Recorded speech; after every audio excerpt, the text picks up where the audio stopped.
নমস্কার, আমি শৈলী। আপনারা দেখছেন শৈলী রান্নাঘর। আজকে বানাবো থোড়ের ঘন্ট। তো চলুন, এখানে 2 টুকরো থোড় নিয়ে নিয়েছি। থোড়টা এবার কেটে নেবো। তার জন্য একটু ডিশে একটা নুন, হলুদ আর জল মিশিয়ে নিয়েছি। তো থোড়টা দেখুন পুরো নরম, আমাদের গাছেরই। অনেক কষ্ট করে থোড়টা বার করেছি মা আর আমি মিলে দুজনায় সকালবেলাতে। তো তো চলুন, থোড়টা এরকম করে কেটে নিচ্ছি সুন্দর করে। আমি কোনোদিন থোড় কাটি না, মাই কেটে দিয়ে। তো আজকে আমিই কাটছি, চলুন দেখাচ্ছি আপনাদের। এরকম করে আলুর মতন করে পাতলা পাতলা করে ঝিরিঝিরি করে নিয়েছি, কিন্তু আমাদের থোড়টা দিয়ে কোনো আঁশ বের হয়নি। আর এই নুন হলুদ জলে চুবালে তো কোনো আঁশ ফাঁস কিছুই থাকবে না, আর কোনো কষও থাকবে না। তো এরকম করে আলুর মতো করে যত ঝিরিঝিরি কুচাতে পারেন তত ভালো হবে। তো থোড়টা পুরো নরম ছিল, কুচাতে খুব ভালো লাগে, কুচানোর আগেই ভেঙে যাচ্ছিলো। আপনারা ভালো থোড় নিয়ে নেবেন, এটা বীজ কলার থোড়, এটা খেতে ভালো হয় খুব।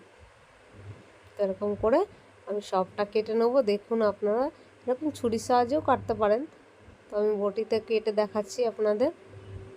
তো সবগুলো প্রায় কাটাই হয়ে গেছে। কেটে জলে একটু ভিজিয়ে রাখবো মিনিট 10, তাতে যত কষ্ট আছে বেরিয়ে যাবে। তো জলে ভিজানো ছিল, এবার চলুন একটা জালি গামলায় ছেঁকে নিচ্ছি। এর কষ্টও বেরিয়ে যাবে, জলটাও ঝরে যাবে সুন্দর করে। তো ছাঁকা হয়ে গেছে, তুলে এটা রেখে দিচ্ছি। এবার চলুন, এইদিকে একটা কড়াই নিয়ে নিয়েছি। কড়াইটা গরম হয়ে গেছে, দিয়ে দিলাম পরিমাণ মতো তেল। দিয়ে দেবো তেজপাতা, গরম মশলা আর একটা শুকনো লঙ্কা ফোড়ন। এটা একটু আলাদা স্টাইলের বানাচ্ছি, যেহেতু আমরা ঘন্ট বানাবো, তাই জন্য একটা আলাদা স্টাইলে বানাচ্ছি। দিয়ে দিলাম 2 চামচ মতো আদা বাটা, 1 চামচ হলুদ গুঁড়ো, দিয়ে দেবো 1 চামচ জিরে গুঁড়ো। এটা বেশি কোনো মশলা লাগে না, কিচ্ছু লাগে না। বেসিক্যালি এই থোড় ভাজা করলে কালো জিরে শুকনো লঙ্কা দিয়ে করি, যেহেতু এটা ঘন্ট বানাচ্ছি। দিয়ে দিলাম স্বাদ মতো একটু নুন, তাই জন্য এখানে একটু গরম মশলা দিচ্ছি। তাহলে এবার যে থোড়টা কেটে রেখেছিলাম সেটাই দিয়ে দিলাম, দিয়ে একটু নাড়িয়ে নিচ্ছি ভালো করে নেড়ে ছেড়ে। এবার ঢেকে রাখছি মিনিট 10, কারণ নরম হয়ে যাবে, জলও বেরোবে। দিয়ে দিচ্ছি চেরা কাঁচা লঙ্কা, বেশি লঙ্কা দিলাম না, এটা ঝাল হয় না বেশি। 4টে মতো কাঁচা লঙ্কা দিয়ে একটু নেড়ে ছেড়ে নিচ্ছি। আর এই কড়াইটায় নাড়তে খুব অসুবিধা হচ্ছে, নাড়তে পারছি না, ভাবছি চেঞ্জ করে নেবো। এই কড়াইটা নাড়া যাচ্ছে না,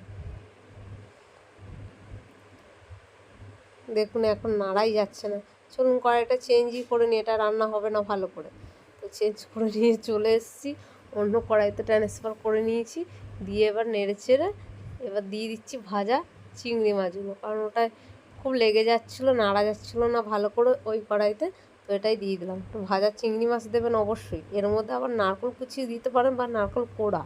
তো আমি দিইনি, চিংড়ি মাছটাই দিলাম। দিয়ে ভালো করে ঢেকে আবার স্বাদ মতো নুন দিয়ে দিলাম। আগে একটু নুন দিয়েছিলাম, দেখলাম চেক করে যে নুন লাগবে, তো নুন দিয়ে দিলাম 1 চামচ। দিয়ে ভালো করে নেড়ে ছেড়ে এবার আর একটু ঢেকে রাখছি। দেখুন হয়েই গেছে, প্রায় হয়ে এসছে। তখন নামানোর আগে দিয়ে দেবো একটু চিনি, স্বাদ মতো গরম মশলা দিয়ে ভালো করে নেড়ে ছেড়ে নামিয়ে নিন আজকের এই থোড় ঘন্ট। বলবেন কেমন হয়েছে, জানাবেন কমেন্ট করে। ভালো লাগলে একটা লাইক করে দেবেন। আজকের মতো টাটা।